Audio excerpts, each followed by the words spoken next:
So I guess I want to first start by just saying how excited we are to finally be back in track and field season. Last year at this time, when we went home from the Mississippi College meet, we thought we were going to be getting back together, and COVID hit, and I didn't see the team again until August. And so we're super excited to be back together. And in terms of cross country on our men's side, we had one of our most successful seasons yet. It wasn't the season we were expecting because we didn't start running meets until February. We didn't have our fall season because of COVID. So what our cross country distance team did was over the fall we built a base, and we really built the aerobic engine, and they got strong, really strong. Over the fall, several of them ran 3,200 meter personal records out on the track where they dropped enormous amounts of time. And I think they really learned how to run because we didn't have meets. We just trained and got prepared. And that preparation really paid off. We had 3 all-conference guys at the conference meet at Berry. We've never had 3, and they finished as a pack in 10th, 11th, 12th place. Landry Lemoyne really led our men's team this year throughout COVID. He showed everybody, the men and the women, how to train and how to be a really good teammate. The success and the improvements he's had is just unprecedented in my time as a coach. And he made everyone better around him.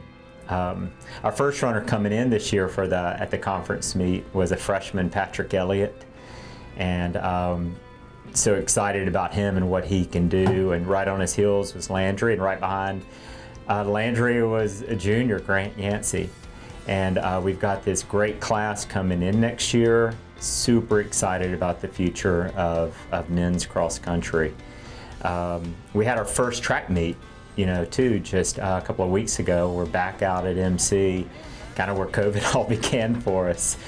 And in that first meet, the majority of the track team, field event guys, they only got in a couple practices before that meet.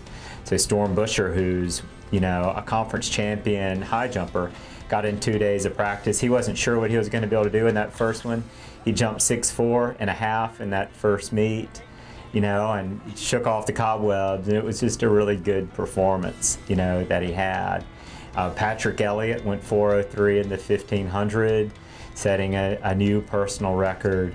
And then now we've got the rest of our sprint crew out coming in from football as well, and they're going to make a huge impact, and I'm really looking forward to seeing what we can do as a men's team.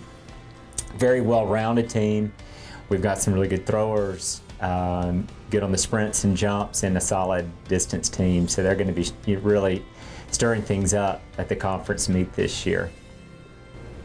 Our women's cross-country team really did a good job this year, kind of battling through all the adversity. And one of the things I'm most proud about the women is just the culture that they built, and how they supported each other, through all of it. And they got in there and they really battled hard at the conference meet. And I believe they're setting themselves up for something really great for the future. We got 7 new recruits coming in. We'll have a women's team of 15 next year, and we're not even done with the recruiting cycle right now. And they too, the women, are really excited about track and field right now. And as they were going through this short cross country season, their sights were on getting ready for track. We had our first meet out at MC with some strong performances. This year's team is going to be set up heavy in the field events. I'm seeing some big things coming out of our throws with Sophia Brulé and Rose Ward. We also have a young pole vaulter, Annabelle Wilder, who's going to be getting her first meet experience tomorrow out at William Carey.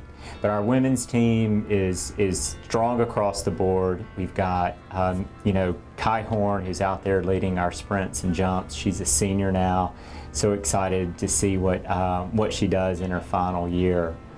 One of the things about track this year is we're actually hosting 2 home meets. And so coming up in a few weeks, we've got a border battle with Belhaven, which is going to be a lot of fun. And then we're doing a tri-meet at home with Rhodes and Hendrix, and that'll be some of our final tune-ups before we get ready for the conference championships, which will be held at Rhodes this year. You know, in terms of COVID, we're just really excited that we can compete.